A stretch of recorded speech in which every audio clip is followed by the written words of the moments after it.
So I know a lot of you are going to be really excited about that. So let's start by going over our supply list. The first thing we're going to need for our stress ball is we are going to need a balloon. So really you only need one balloon. Hopefully you have balloons left over from past birthday parties or something, and you only need one. So hopefully you can find one. The second thing we're going to need is an empty water bottle. So this empty water bottle, it needs to be pretty dry on the inside. So if you drink all the water in it or you dump the water out, make sure you give it a minute to sit, because I don't know if you've ever had flour mixed with water, but it kind of makes a paste, and that's not going to help us when we're making our stress ball. So we want to make sure that the water bottle is empty and that it is dry. Another thing that you're going to need for this craft is a funnel. So if you don't have a funnel at home, that's totally fine. You can roll up a piece of paper and stick it in the top of the water bottle, and it'll work just as fine as a funnel. Another very important part of our stress balls is flour. So flour is going to be what goes in the stress ball. That's what you're going to be squishing. So we're going to get flour into the balloon, which may be a challenge. We'll find out. And then last but not least, you may want to have a marker or a Sharpie on hand. So when we get done with your stress ball, you could, I don't know, draw a fun face on it or something like that. So those are the things that we're going to need for our stress ball. Let's go ahead and get started. All right, so step one of making our stress ball is we are going to blow up the balloon. Now, we're not making a ginormous stress ball, but balloons are pretty tight when you first get them out of the package. And so we want to go ahead and blow up our balloon and then let the air out just to stretch it out a little bit. So if you need help from a parent or a sibling, make sure you ask for help.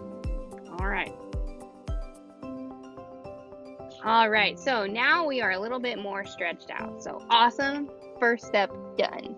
All right, so step number 2 of making our stress ball is going to involve the flour. So this one could get a little bit messy. So we want to make sure that we're being careful and choosing a place where it's going to be okay and easy to clean up if we make a mess. So this step involves the water bottle, the funnel, and the flour. So what you're going to do is you're going to put the funnel in the top of the water bottle. Again, if you don't have a funnel, that's totally fine. All you need to do is kind of roll up a piece of paper and put it in there, create a cone, and you'll be able to do it the exact same way.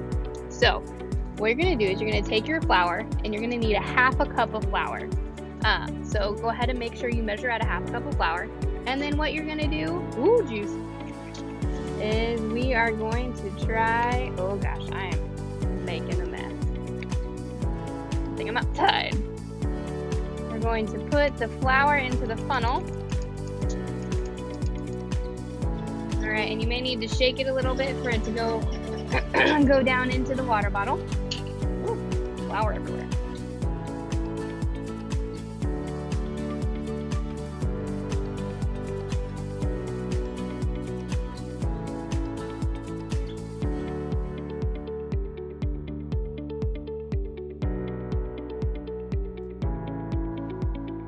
All right, we are on to step number 3. So we have the flour in the water bottle, and we have our balloon that's been blown up. So what we're going to do next is we're going to take the top of the balloon and we are going to put it over the lip of the water bottle. So they should, in theory, be attached. So after you do this, what you're going to do is you are going to gently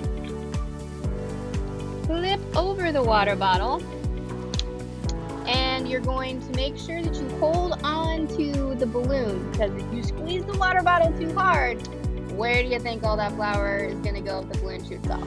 All over you. So make sure you're holding on. So you're just going to gently push the flour from the water bottle into the balloon.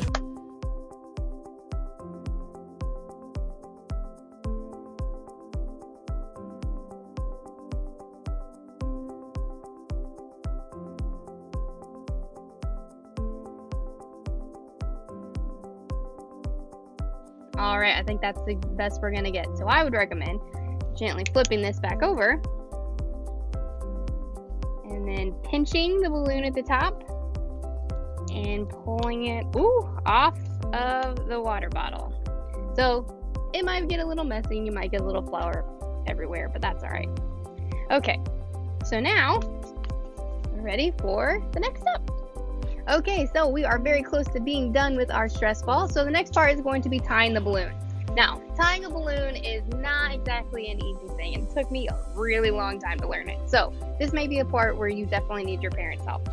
So you're gonna make sure you get all the flour down in the balloon. And then you are going to tie off the balloon. All right, so now all of the flour is inside the balloon and you can give it a good squeeze. So the very last step is really optional. You don't have to do it if you don't want to.